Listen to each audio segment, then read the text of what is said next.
Hello, ladies and gentlemen. Once again, we are back with the Gafford and Brown Show. My name is Lamar Gafford, I'm Robert Brown. and once again, we have a very, very good show for you today. I know most of you are so surprised to hear about this, but the Lakers made a new coaching change.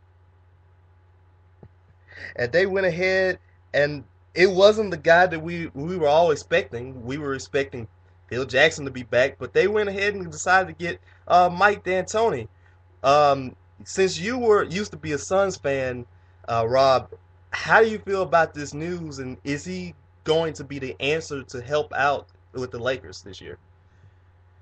Well, offensively, he's going to bring a system that's tailor-made for this Lakers team with Steve Nash and Kobe and Dwight. They're going to run up tempo now. They're going to have more of a fun to watch offense. Defensively, defense isn't necessarily Mike Tony's strong point, but Gary Bush said he wanted Showtime back, and he's going to get Showtime back with Mike D'Antoni and the type of offense he runs. Now, the Lakers' issues go well beyond just having a head coach. They still have a very limited weak bench. The starting lineup is still old, and Mike Brown, known for his defensive, schemes and his ability to implement good defense. The Lakers struggle to play good defense under his watch, so we'll see how that transition goes with Mike D'Antoni. But there are a lot of weaknesses the Lakers have other than coaching. So we'll see how they smooth those wrinkles out during the rest of the season. But like I told you earlier, Lamar, the Lakers are going to be there in the playoffs. They're going to get better. Their chemistry is going to get better. People are going to continue to get healthy. Nash is going to get healthy. Kobe's whatever he has a laundry list of ailments, but he's going to get better. So Ike Stack is going to get 100%. He's playing well, even limited. So they're going to get better as the season progresses. However, once the playoffs do get here, those weaknesses, like I just mentioned, like the bench, the old starting lineup, the lack of defense, those things are going to come into play once the playoffs arrive. So we'll see how it goes. Right now, I have the Lakers still going to the playoffs. Probably the Western Conference come out. I don't see them winning a title this year. I didn't see them winning a title with Dwight and Nash coming along because if Miami couldn't do it in 1 year, I just don't see the Lakers doing it in 1 year. And yeah, most definitely. No, we when we had our last show, we had our show about the NBA, about the NBA preview and all that stuff, and we mentioned that we were thinking that the Lakers they were going to be there. Obviously, they're always going to be there, no matter what. They got the players, they got the resources, and all that stuff. They got Kobe as well, but we were kind of sketchy about them, really making it to the finals or really probably getting beat more than likely in the Western Conference Finals and stuff. I think right now it's still probably going to be either the same spot. They'll probably make it to the West Finals, or they'll probably make it to the second round. But the next thing you know, they'll probably lose right there. I really think that, like you said, that the it does go beyond the coaching. It does go beyond their coaching. The good thing is at least you have a more up-tempo offense, which is going to help out Steve Nash when he gets back because he really thrives in those type of offenses, as we both know. But um, they're really going to need to play defense. They really need to play defense. They need a bench. And I just don't see them having any of. They don't have any of that. Right. And, I mean, the West is a very competitive conference. I mean, you have teams right now that are head and shoulders better than the Lakers right now. You have the Spurs, who I see is better. You have the Clippers, who already beat the Lakers this season very convincingly. Hmm. They have a tremendous depth. They have a point guard and Chris Paul, and they have a solid front court that's improving. Because DeAndre Jordan, I watched him play the other night against Portland, and he has a post game now. It's not just lob city. He's not just tip ins and lobs. He's actually developed into an all around big man now. You have the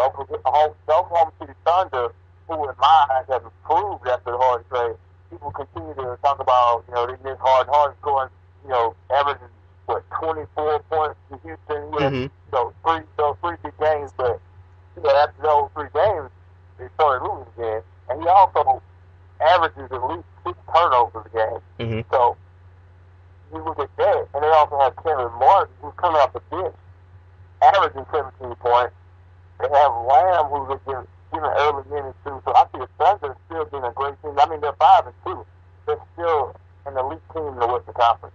You also have teams that don't have the star power like the Lakers, but they're just as good, like your Dallas Mavericks, who beat the Lakers the first game of the season without Dirk. Right. So once they get Dirk, they're going to be, at least I see a 5th or 4th seed, maybe, to continue with the Lakers. And you also have to look at the Memphis Grizzlies, a team that demolished the Miami Heat last night, especially from 3-point. If they continue to be consistent, they could be in the top 5 of the Western Conference. So the Lakers don't have a golden road to the NBA title. It's not given. I mean, you and I never gave them the NBA Finals just because they got the White Steve Nash. I mean, there's nobody past Boston. Yeah, that is true. And like we said, it's going to be a little bit of a test right now. They've started to bounce back. They won these last 2 games. Got themselves to Yeah, they got themselves their last 2 games. Got a chance to win here. I mean, that's very good right there. Like you said, it's not a golden road. What I have to say though is also poor Mike Brown. I mean, it was just tough. His offense did not work. His offense probably wasn't going to work with this team and stuff. What is that? I think you kind of feel bad for Mike Brown. Oh yeah, most definitely. I mean, this is like the second job that he gets unceremoniously, has to leave from, because he left from the Cavaliers after it looked like LeBron was going. Well, before LeBron got a chance to leave, in order to appease LeBron to stay with the Cavaliers, and then now this. I saw one of my friends had tweeted. I think his name is Mitchell Northam. He said that what Mike Brown really needs to do is the next team that he jumps on, he really needs to be on a team with kind of like no superstars. Do you agree with that, Rob? Yeah, I agree entirely with that. I almost think he should go to college for a while and implement, his systems, because he's a great coach. He has a very he's a perfectionist and a disciplinarian, and that oftentimes doesn't translate well to the NBA game. I could see him doing very well in college, with the Princeton offense and his defensive schemes. An NBA team right now, I don't know. I mean, maybe, like you said, a team with not as many superstars, maybe a up-and-coming team like the Bobcats, maybe, something like that. But, yeah, it's Mike Brown's going to be okay. He's going to be fine. He's going to get a assistant job somewhere. I mean, he's going to be back in the coaching arena, but just not with the elite team right now. The Lakers job, I felt was too big for him at the time. I felt that they were too much for him. It was too big. All right. They were too big for him. I mean, that job had so much pressure on it. Right. The Lakers were that's the result. Right. And I still wish that they would have, hired Brian Shaw or stuff, because when they had the chance, because, I mean... I mean, don't get Brian Shaw looks like he, learned a lot from Phil. I still don't see that. I don't know. I'm not sold on Brian Shaw. Maybe you can tell him to me, because I don't know. I hear people talk about him a lot as a possible, replacement for Brian Shaw. I don't know. Well, I mean, the only reason why I'm thinking that was probably because, maybe he, since he knows a little bit more off of Phil, he could have probably had he knows Kobe, he knows Phil a lot.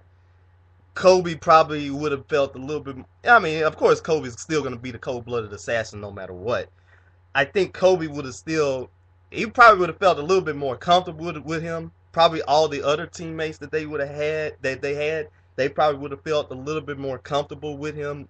Who knows? He might would have still had the triangle offense and all that too. Um, the only thing is with him being on the Lakers, probably, and this more than likely would have been his first job. Like you had said about Mike Brown, that the job was a little bit too big. From you being like an assistant coach, jumping all the way to the Lakers, that's kind of. I see your point a little bit though too. That's kind of like, having a first time head coach jumping up to the Cowboys, which has happened, or even the Yankees or something like that, which has happened before too. But I mean, I guess you're probably saying that he probably would have been overwhelmed by it. Yeah. If that's a hell of a first time job, the Yankees, the pressure is on. And I mean, Brian Shaw, who knows what could happen if Brian Shaw was off the job. I just think maybe he needed to get that first taste of head coaching on a smaller scale before being thrown into the fire, the Los Angeles Lakers. Yeah, true, and but like we said, everything could have been. Everything's pretty much like hearsay. We're still waiting on D'Antoni to see about when is his first game going to be coach as a coach. I've seen many different reports saying that he's likely not going to be on the sidelines until late December, which actually could be interesting because what if his first game is on Christmas Day and they're playing against the Knicks in Staples? Can you imagine the atmosphere for that game? Right, it's going to be huge. And they probably just had knee surgery, so he's still healing from that. And they aren't sure as to when he's going to be able to, come back on the sideline full time. But as I was reading piece about the Phil Jackson deal, Phil wanted one of the perks to be he coaches home games, all the home games, but not all the road games, which is odd to me because that'd be odd. You want to coach from home? I mean, once you read more, we don't know if this is all facts, but once you read some of this stuff, it's a little bit eyebrow raising. You start to see why they lean on Mike D'Antoni. I mean, he had the lower price tag, he had less demand, and he has a relationship with Nash and Kobe, so I can start to see why the Lakers lean toward D'Antoni over Phil, but we still don't know exactly how true some of these reports are, though. Oh yeah, most definitely.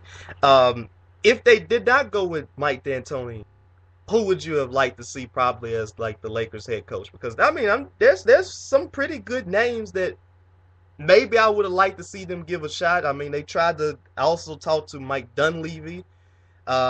He actually thought he had the job, but he didn't get the job according to reports.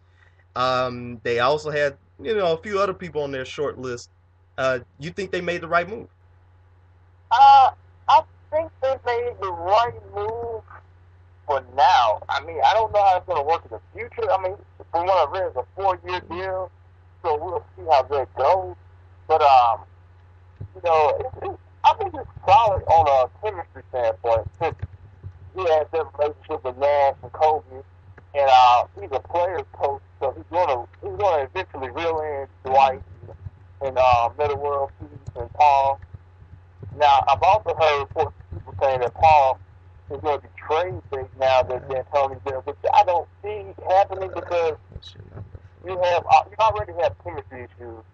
So why make a blockbuster trade and send Gasol somewhere else and get a new superstar that has to learn, new plays, new people, new area? I just don't see that happening. So I think this season and next season to really get into a groove